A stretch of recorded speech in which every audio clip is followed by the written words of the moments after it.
Bonjour à tous, j'espère que vous allez bien. On se retrouve pour un nouvel épisode de podcast lecture dans lequel nous allons parler de livres que j'ai reçus et plus particulièrement de livres qu'on m'a offerts. Et je vais vous parler de livres que j'ai lus. On aura de la comédie romantique de Noël, un tome 1, un tome 2, mais j'ai lu d'abord le tome 2 puis après le tome 1. On aura un petit Servaz de Bernard Minier et puis un Sarah Vaughan très prenant. Voilà, c'est parti. Alors, j'ai des nouveaux livres qui m'ont été offerts, comme je vous disais en intro, et je vous en remercie. Donc déjà, j'ai reçu de la part d'Isabelle, Isabelle Lecture sur Instagram, ces livres. Donc j'ai reçu un joli paquet. C'est pas la première fois qu'elle m'offrait des livres, parce qu'elle m'a offert le Sarah Vaughan dont je vais vous parler après, et un autre titre de cette même autrice. Et voilà, je la remercie, elle a été piochée dans ma wishlist, c'est trop gentil, enfin c'est vraiment des livres qui m'attirent beaucoup. Donc il y a le syndrome du spaghetti de Marie Vareille, que j'ai eu envie de découvrir, et bien justement après Montreuil, dans l'épisode de podcast précédent, je vous parlais de Montreuil et de tous ces livres ados, young adultes qu'on pouvait voir, et en même temps, bah, j'ai lu pour ma part un livre de Manon Fargeton il n'y a pas si longtemps que ça, je vous en avais parlé, et pourquoi pas retenter dans cette catégorie en fait, avec une autrice que j'aime déjà beaucoup, notamment par les livres qu'elle a pu faire chez Charleston, et voilà, ce livre je l'avais pas mal vu passer, donc c'est un livre que j'avais très envie de découvrir, et donc merci Isabelle, je vais pouvoir le faire grâce à toi. Il y a également celui-ci de Karen Ponte, D'ici là, porte-toi bien. Ça fait suite aussi à ce que je vous disais, alors non pas dans le dernier épisode de podcast, mais l'avant-dernier, puisque j'avais retenté cette autrice. En fait, j'avais déjà lu 2 comédies romantiques de Noël, et j'avais pas accroché pour un certain point. Et j'ai retenté une comédie romantique de Noël, et pour le coup j'ai vraiment bien accroché, et je sais que c'est une autrice qui a beaucoup de succès, et notamment parce qu'elle écrit en dehors de ses comédies romantiques de Noël, donc je voulais tenter, et voilà, je vais tenter avec D'ici là, porte-toi bien. Et puis, un tome de la série Vert Cottage, Un hiver inoubliable de Lucie Daniels. Et donc, je vais commencer la série. Je suis dans un livre audio pour l'instant, que je vais pas tarder à terminer. Et dès que je le termine, eh bien, je commence cette série et j'ai trop hâte. Merci beaucoup Isabelle pour ces livres. Je suis vraiment extrêmement touchée. C'est très gentil. Merci. Et puis, avec le gang des tote bags, donc on a Angie de Madame Chachali, Florence de Flo & Books, Estelle de Petite Lectrice et la tante d'Estelle, Tatane. Donc voilà, nous 5, on est le gang des tote bags. Et on se fait un calendrier de l'Avent. Et pour ma part, c'est Angie qui me fait un calendrier de l'Avent, donc tous les jours. J'ouvre ma case avec des petits cadeaux et tout, et en fait dans notre calendrier on a mis des livres à certains jours dans le mois de décembre, et voilà pour l'instant les livres que j'ai reçus. Nuit de Bernard Minier, mais je vous en parle après parce que je l'ai déjà lu. Voilà, c'est le tome que je devais lire de la série Servaz, donc c'est pas un tome 1, c'est le tome 4 je crois. On a glacé, le cercle n'éteint pas la lumière, non c'est le tome 4 ou c'est le... Je sais plus. Je ne sais plus. Puis j'ai pas mon ordinateur à côté de moi. Sur mon ordinateur, j'ai bien toutes mes séries en cours, etc. Mais bon, bref. En tout cas, c'est pas un tome 1, mais j'apprécie toujours Servaz. Je vous le dirai, je vous en parlerai après. J'ai reçu celui-ci, La toute dernière fois, de Laure Manel, qui est une autrice que j'aime beaucoup, et je suis pas encore à jour dans ses livres. Bientôt. Donc, grâce à celui-ci, ça m'aidera à l'être. C'est un roman qui est tout court, et je crois que c'est un livre qui est sorti en poche directement. Comme il y a écrit inédit, je crois que c'est ce que ça signifie. Laure Manel est une autrice qui a été auto-éditée avant d'être éditée par des maisons d'édition connues. Et je me demande si c'est pas justement un livre... ça fait beaucoup d'interrogations, hein. C'est pas très clair ce que je vous dis. Mais bon, en tout cas... Ah oui, voilà, une version initiale de la toute dernière fois a été auto-éditée en 2017. Bon, voilà. Donc, en tout cas, je vais le lire pour pouvoir être à jour. Et j'en ai un autre aussi hein, dans ma palle que j'avais acheté à Brive, mais je le vois pas d'où je suis. Comme on est sur la fin de l'année, je commence vraiment à réfléchir à ce que je veux pour l'année 2023 au niveau des lectures. Il va y avoir des choses autour des séries de livres, il va y avoir des choses autour des auteurs que j'apprécie, il va y avoir des choses autour de ma palle que je ne vois pas bien. En fait, j'ai plus de 200 livres dans ma palle et je la vois pas. Les livres, ils sont mis sur 2 rangées et tout, et je veux réorganiser ça. Donc j'ai des petites idées, mais voilà. Et puis j'ai reçu de la part d'Engie Je vais mieux de David Fuenquinos, qui est un auteur que j'apprécie, que j'ai rencontré 2 fois cette année. Laure Manel, je ne sais plus combien de fois je l'ai rencontré. Pareil, Bernard Minier, des auteurs que j'ai vus en dédicace en fait. Bernard Minier, avec Engie notamment. Bernard Minier, je l'ai vu 3 fois. 3 fois en dédicace. Oh, Laure Manel, je sais plus. Et puis je l'ai vu en dédicace, j'ai vu à un événement privé organisé par Livre de Poche, je l'ai vu dans une discussion en visio privée organisée par Michel Lafon, enfin voilà. Mais c'est vraiment une autrice que j'apprécie vraiment beaucoup. David Fuenquinos, je l'ai vu 2 fois et j'étais très contente parce que voilà, c'est un auteur que j'aime beaucoup. Et il a une écriture très particulière en fait, qu'on reconnaît bien et j'accroche bien. Cette année, j'en ai lu 2 je crois. J'ai lu numéro 2 qui était trop bien. Il était vraiment bien. Je le dis d'autant plus qu'il a eu pas mal de critiques puisque c'est autour d'Harry Potter et notamment des acteurs d'Harry Potter. Et puis j'en ai écouté un. J'en ai passé un en audio qui est La famille Martin et qui était très bon en audio, mais peut-être que j'aurais moins accroché en format papier. Et voilà, là j'ai hâte. J'ai hâte. Il a vraiment une écriture particulière et il y a quelque chose, alors qu'on zappe quand on est en audio, quoique là je le vois un peu moins, c'est que il a tendance à faire des sacrées notes de bas de page. Enfin là, en même temps, je tombe sur quelques notes de bas de page.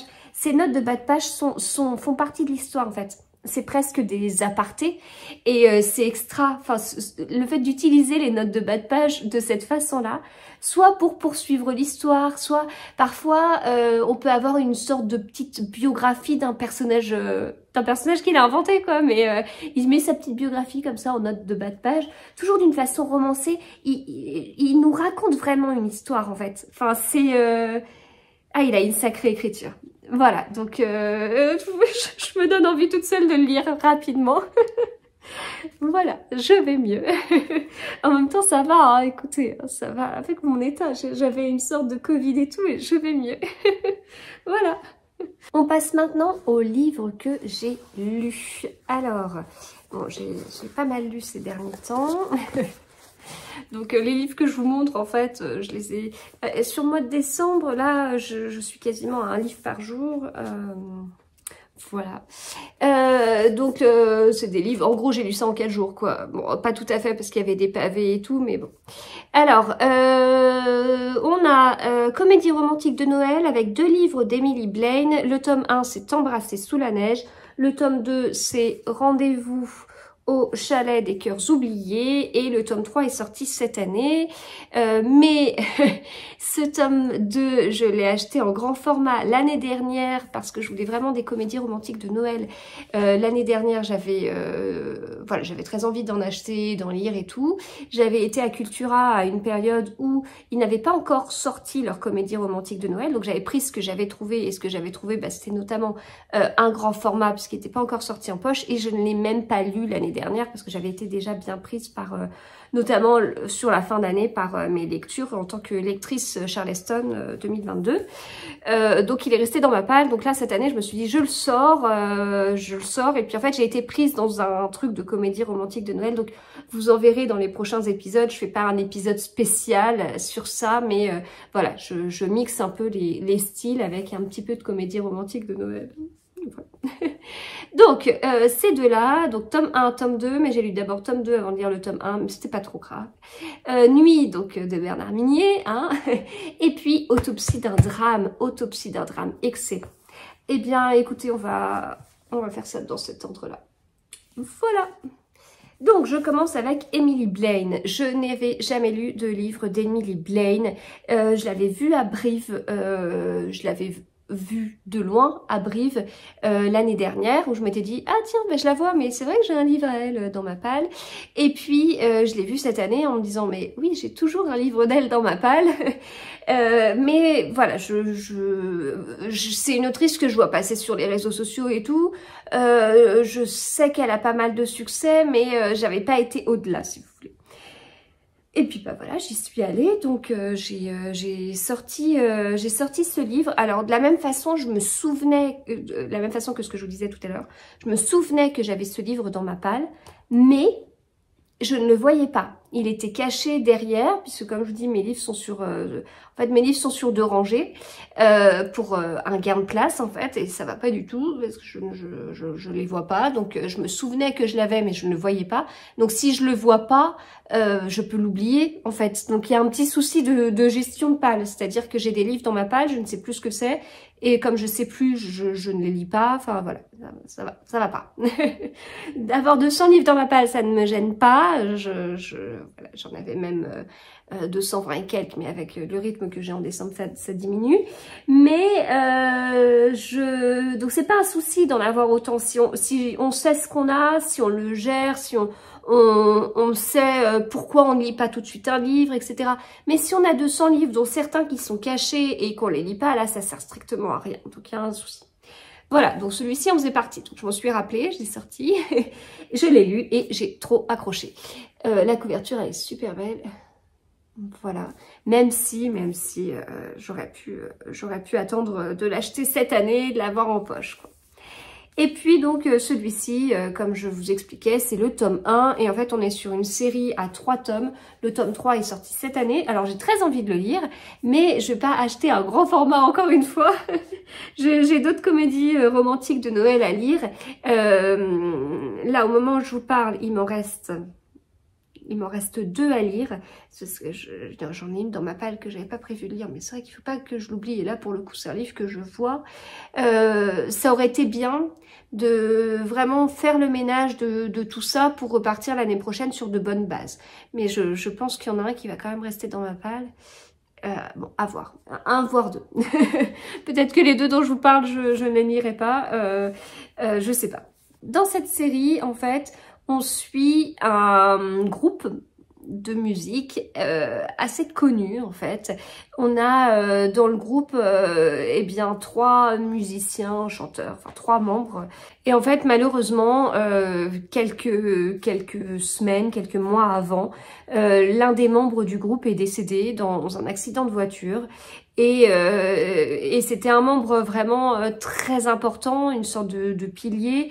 Et en fait, dans ce groupe, on a le frère de celui qui est décédé, puis on a deux autres copains, donc assez difficile. Donc dans le tome 1, on suit Evan, qui justement est le frère de ce fameux musicien-chanteur décédé. En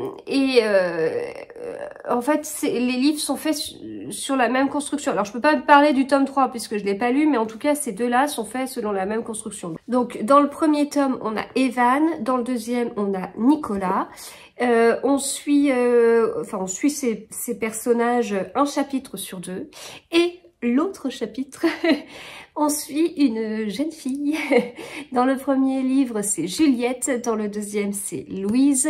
Et eh bien, on se doute que petit à petit, ces 2 personnages, eh bien, Evan et Juliette, puis Nicolas et Louise, on se doute bien que ils vont terminer ensemble. Et on le sait d'autant plus quand on a lu le tome 2, pardon, avant de lire le tome 1, puisque on retrouve ici Evan et Juliette en tant que personnages secondaires, alors qu'ici, ils étaient personnages principaux. Et puis, bah, il y a une suite dans le temps, donc c'est-à-dire que dans ce tome-là, on voit bien Nicolas, mais on n'a pas encore rencontré Louise, qui arrive ici. Voilà. Oh, ça me donne envie de lire le tome 3 quand même. Donc, c'est assez intéressant cette construction, en fait, le fait d'alterner comme ça de personnages. Le narrateur est à la première personne à chaque fois, donc on se met vraiment dans la peau soit de notre musicien, soit de notre femme. Et c'est assez intéressant parce que on va voir certaines scènes avec un regard différent. Alors, non pas que chaque scène est décrite une fois par un des personnages et l'autre dans le chapitre suivant par l'autre, c'est pas forcément ça, mais ça peut être un personnage qui dit tiens, je vais dîner avec Juliette, point. On sait qu'il va dîner avec, et puis dans le chapitre d'après, eh bien il y a le dîner, et puis raconté par Juliette. Et puis ensuite, on retrouvera Evan qui nous expliquera comment lui a ressenti le dîner, mais une fois qu'il est passé. Enfin voilà, et donc l'histoire avance au fur et à mesure de cette façon-là. Donc c'est hyper intéressant, c'est une construction assez addictive. C'est pas des livres qui sont si fins que ça, alors, ça se lit vite, hein, mais là on est sur du plus de 300 pages pour le tome 2, on est sur du quasiment 400 pages pour le tome 1. Enfin quoi qu'il faut se méfier parce qu'en fait c'est des livres qui finissent avec le premier chapitre du tome suivant. Mais ouais, donc bon, quasiment 400 quoi. Donc bon, c'est quand même des livres assez conséquents, mais c'est vraiment bien construit, c'est prenant. J'ai pas trouvé ça trop gnangnan. Il y a de l'humour, mais c'est pas... Enfin, en fait, je parle de comédie romantique de Noël, c'est peut-être plus des romances de Noël, plutôt. Le côté comédie est un petit peu moins présent. On retrouve tous les codes d'un livre de Noël. On a la décoration, on a voilà, t'embrasser sous la neige, là on a chalet, voilà, on a bien la météo, le contexte, etc. On a la décoration du sapin, ils vont chercher un sapin, ils vont décorer un sapin ensemble. Donc voilà, c'est assez prenant et très bien niveau ambiance et tout. Juliette, elle, c'est un personnage que j'ai beaucoup aimé et qui ne connaissait pas le groupe en fait avant de rencontrer Evan. Et c'est assez intéressant justement que ça se passe comme ça. Et il va y avoir toute une sorte de quiproquo, enfin ouais, c'est assez rigolo comment ça se passe parce que on a Evan qu'elle rencontre dans le cadre professionnel, elle échange avec un mystérieux inconnu par SMS, voilà, et bon, de fil en aiguille, enfin bref, c'était très très rigolo comment ça s'est passé, très prenant et tout, donc voilà, j'ai beaucoup aimé Juliette et Evan, surtout que je les avais rencontrés dans le tome 2, donc j'avais vraiment envie de savoir comment leur histoire était née, et puis avec Evan qui est très attachant, mais qui a vraiment cette blessure avec le décès de son frère, alors que dans le tome 2, bah, la blessure est toujours présente, mais on est après en fait, on est 1 an après. Donc c'est quand même un petit peu différent. Et donc là on a Nicolas qui est aussi un personnage que j'ai beaucoup aimé, et on a Louise, et alors pour le coup Louise est fan en fait du groupe et notamment de Nicolas, donc ça amène un personnage féminin assez différent en fin de compte, voilà. Et puis de toute façon Evan et Nicolas étant déjà différents, mais bon voilà, donc c'était très bien. Écoutez, j'ai beaucoup aimé, et puis comme je vous dis, j'ai bien hâte de découvrir le tome 3, mais ce sera peut-être l'année prochaine en poche. Je continue avec Nuit de Bernard Minet, qui est donc un tome de la série Servaz, je ne sais plus exactement lequel. Je vous conseille vraiment, vraiment, vraiment de les lire dans l'ordre. Le premier étant Glacé. Glacé, le cercle n'éteint pas la lumière. Ça doit vraiment être le prochain. Je vais vérifier quand même, ça m'agace de vous donner des infos approximatives. Eh bien, c'est le tome 4. Donc, comme je disais, Glacé, le cercle n'éteint pas la lumière, Nuit. C'est des pavés, hein, globalement, même si c'est pas le plus gros. Le cercle était pas mal, n'éteint pas la lumière était pas mal aussi. On est sur du 600 pages. C'est une série que j'aime vraiment beaucoup.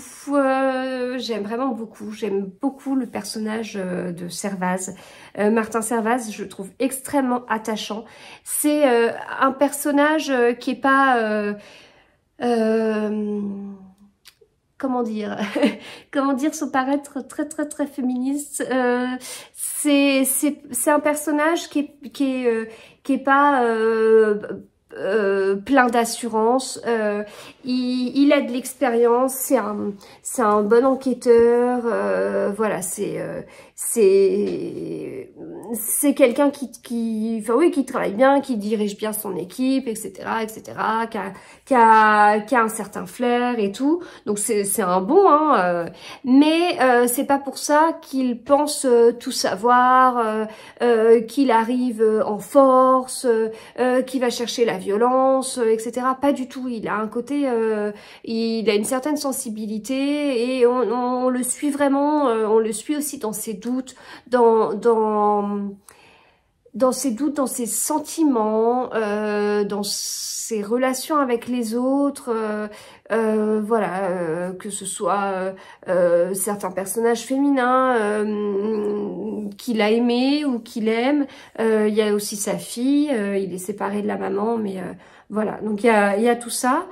On a un sacré fil rouge dans cette série-là. Il y a toujours des personnages qui reviennent en fait, et il y a une sorte d'ennemi de Servaz qui revient dans chaque tome, qui plane un peu au-dessus et qui plane un peu au-dessus de chaque tome, qui montre un peu sa présence. Il est plus présent là, dans ce tome-là.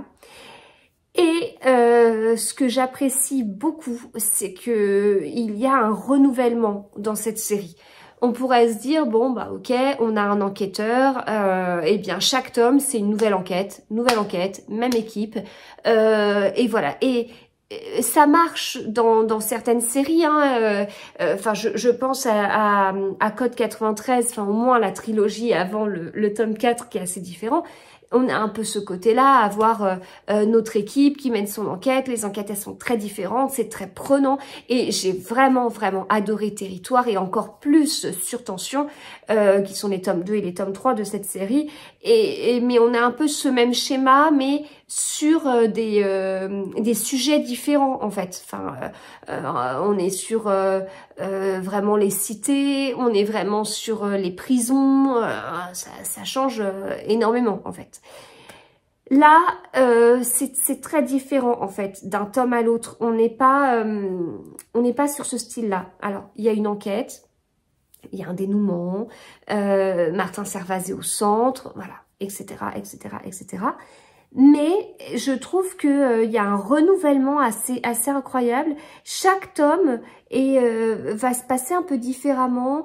N'éteins pas la lumière, il est un peu angoissant. On va suivre un autre personnage. Alors on va suivre Servaz, mais pas tout de suite en fait. Le premier tome Glacé était bien. C'est peut-être celui que j'ai le moins aimé parce qu'il était un peu plus lent, mais il posait les choses. Le Cercle, je l'avais bien aimé, je l'avais plutôt dévoré. N'éteins pas la lumière, assez angoissant. La nuit, ce que j'ai énormément apprécié, c'est qu'on commence en fait en Norvège. Donc il y a un petit côté polar nordique et voilà, on a une inspectrice, Kirsten Nygaard, et qui va accompagner Servaz parce que leur enquête vont être assez mêlées, et puis Servaz, il va être à la fois enquêteur et suspect en fait, mais il a toujours des positions assez particulières et voilà. Après, on a 600 pages, c'est énorme. Ça permet vraiment à l'auteur de faire des histoires très riches et on commence en Norvège, on arrive en France et puis il se passe tellement de choses en fait en 600 pages. Servaz passe par tellement d'états psychologiques et physiques. C'est vraiment très riche. Bon, moi je suis totalement conquise. J'ai très hâte de lire le prochain. Le prochain c'est Sœurs au pluriel. Donc j'ai très hâte de le découvrir. Et après, je crois qu'il reste La Vallée et La Chasse. Voilà, avant le prochain. Il faut que je sois à jour. Voilà, donc Nuit de Bernard Minier. Ne le lisez pas si vous n'avez pas lu ceux d'avant, parce qu'il y a un gros fil rouge et c'est une série très chouette à lire dans l'ordre. Voilà, Nuit de Bernard Minier. Et je vais terminer avec Autopsie d'un drame de Sarah Vaughan qui m'a été offert par Isabelle, que je remercie énormément. Alors Sarah Vaughan, je l'ai découverte avec Fragile Réputation, qui doit être derrière moi. Ah oui, pile derrière moi. Désolée pour le bruit. Fragile Réputation, qui est sortie chez Prélude et donc qui est dédicacée. Parce que j'avais rencontré l'autrice dans une petite soirée parisienne, c'était bien sympa. Et c'était très intéressant parce qu'en fait, elle avait expliqué comment elle avait écrit ce livre et tout, donc je l'avais lu. J'avais bien accroché, c'était pas un page-turner, mais c'est... Alors je sais plus exactement quand j'ai lu ce livre, mais en tout cas, je l'ai lu à un moment où je n'étais pas disponible pour le lire d'une traite. Ça devait être une semaine où je devais pas mal travailler, aller sur place, avoir 50 000 heures de trajet, etc., etc. Et malgré tout ça, je revenais vraiment avec plaisir dans l'histoire. Et puis, je me souvenais vraiment de ce qu'elle avait pu expliquer. Là, on suit une députée anglaise, et elle avait expliqué toutes les... En fait, elle est journaliste à la base, et donc elle avait vraiment écrit son livre un peu de cette façon-là, au niveau de ses recherches et tout, et voilà, donc j'avais bien accroché. J'avais très envie de découvrir d'autres livres, mais je ne m'attendais pas à autant apprécier, en fait. Enfin, si, je m'attendais à apprécier autant, mais je m'attendais pas à l'adorer bien plus que celui-ci que j'avais déjà beaucoup aimé. Et ce livre, il est assez dingue en fait. Autopsie d'un drame. Pourtant, c'est un petit pavé, il fait 500 pages, mais il se lit extrêmement vite, très prenant. Un petit côté angoissant. C'est un livre qui m'a plus fait penser à du Liane Moriarty qu'à ce livre pourtant écrit par la même autrice.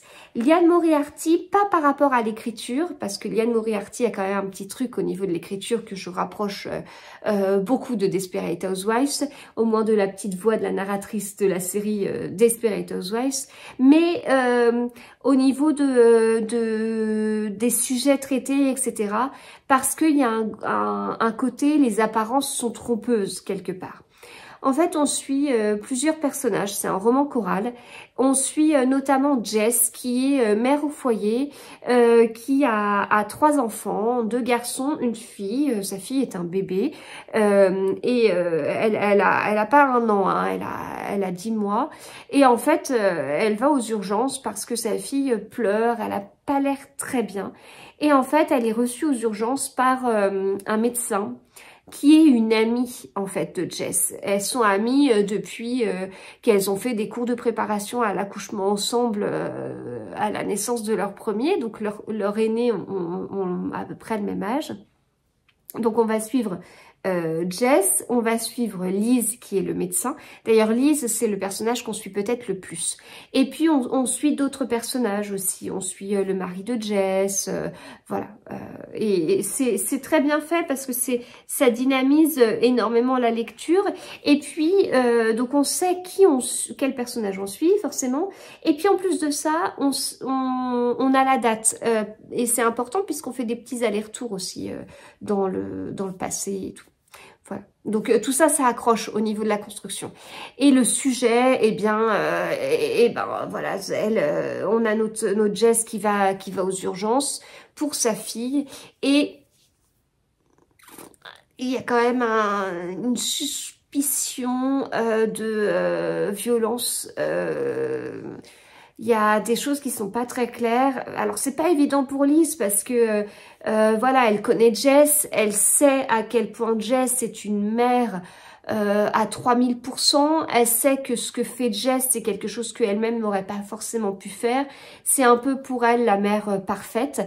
Et donc elle a affaire à son amie, alors qu'elle n'a pas trop vu ces derniers temps, la vie faisant, elles ont été un peu moins en contact, mais voilà, elle a ses propres convictions. Et en même temps, eh bien, c'est son job de détecter, ça fait partie de son job, de détecter s'il y a eu des violences, etc. Et elle est prise entre les deux, en fait, entre ce qu'elle sait de Jess et puis ce qu'elle voit sur cette fameuse petite. Et ce qu'elle voit, bah, elle est censée le signaler, en fait. Voilà, donc bah, elle le fait. Elle le fait, poussée notamment par sa hiérarchie. Donc pour sa hiérarchie, c'est moyen, elle n'est pas assez objective, elle aurait dû aller plus vite. Elle se fait un peu secouer et tout par un homme en plus en fin de carrière et un peu, comment dire, les hommes, voilà. qui a pas forcément eu beaucoup de patience, en plus c'est une femme qui s'est arrêtée pour avoir des enfants, enfin voilà, ça a coincé un petit peu. Donc pour sa hiérarchie, elle n'a pas été assez rapide, et puis pour ses amis, elle a été la traîtresse en fait, celle qui a dénoncé Jess, alors que tout le monde connaît Jess, et que tout le monde sait que Jess est une mère parfaite. Donc comment Liz a pu faire ça? Enfin voilà. Donc il y a ce côté-là, donc on sent très bien, c'est hyper bien décrit, la psychologie des personnages, c'est vraiment c'est très prenant. Donc on comprend vraiment Liz, mais on est quand même titillé par ce qui a pu se passer en fait. Qu'est-ce qui s'est passé, justement? On comprend que Jess est une mère parfaite. On comprend petit à petit que c'est lourd d'avoir 3 enfants, d'être mère au foyer. Voilà, on comprend que tout ça, c'était pas forcément si facile que ça. Bon, voilà, on veut savoir, on le sait, il y a des rebondissements. C'est extrêmement bien écrit. Je peux pas trop vous parler du sujet. Bon, on en parle en partie, mais voilà, il y a un côté aussi épuisement maternel, des choses comme ça, et des thèmes qui sont abordés, qui sont très intéressants, très utiles. Je trouve que c'est très bien de pouvoir en parler dans des livres, voilà. Sur ce sujet qui peut paraître un peu tabou. Donc voilà, j'ai totalement conquise, j'ai vraiment énormément apprécié cette lecture et écoutez, j'ai hâte de lire l'autre, Autopsie d'un drame, et l'autre c'est Anatomie d'un scandale, voilà, celui que j'ai dans ma palle. Il me donne, enfin d'avoir lu celui-ci, j'ai encore plus hâte en fait de lire Anatomie d'un scandale. Voilà, donc je vous le conseille si vous ne l'avez pas lu, vraiment très très bon, très très bon, et vraiment page turner. D'ailleurs, c'est mis par l'autrice d'Anatomie d'un scandale, donc il a dû être sacrément connu. Alors, je sais que certains de ses livres sont sortis en série, c'est le cas d'Anatomie d'un scandale, justement, en série sur Netflix. Je vais m'arrêter là. J'espère que cet épisode vous a plu. Si vous avez lu l'un de ces livres, n'hésitez pas à me dire ce que vous en avez pensé. Si vous avez lu des Emily Blaine, n'hésitez pas à me donner des petits titres en conseil. Et voilà, écoutez, merci. Je vous retrouve très très vite pour un nouvel épisode de podcast lecture. À bientôt.